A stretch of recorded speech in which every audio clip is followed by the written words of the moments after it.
Some good news and some bad news about the cleanup of contaminated soil at what once was an old military landfill. The military will be sitting down with the Department of Education and state health officials to talk about their latest soil testing. KITV4's Catherine Cruz joining us now with new information.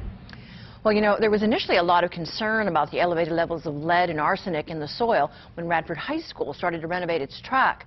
That concern spread to two other elementary schools, Navy Kekihale and Makalapa.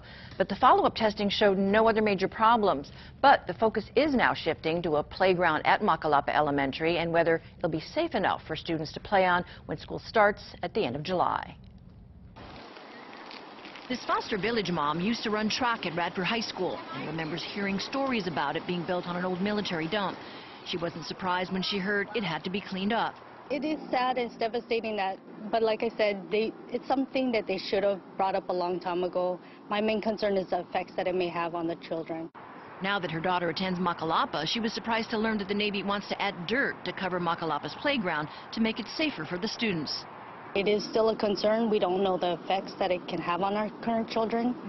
A solution sooner rather than later would be best. The Navy has told the DOE that the follow-up tests on the various campuses show that the surface soils are safe. The DOE says it's working with the Navy on dealing with low levels of contamination and to have the least amount of disruption to school activities. DOE says our priority remains the safety of our students and staff. The Navy says it's completed the cleanup of the Radford track and is waiting for the DOE's contractor to install the sprinkler system so it can resod the field. But there's been little work on the facility in the last few months, and the school principal is being told he may not have use of the field until next year.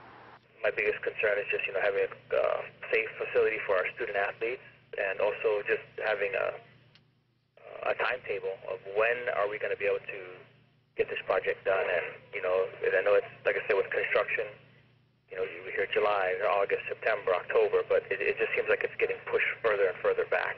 The problem for Radford is the delays with the track will mean that the school's soccer team and football teams won't be able to use their fields for the second year in a row.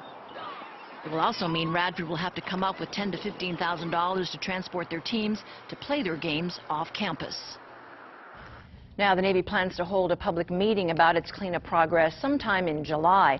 And hopefully after this week, officials will know if they can actually bring in that extra topsoil and get some grass growing at Makalapa before the classes start. The school year begins July 28th, and that's just around the corner. Back to you.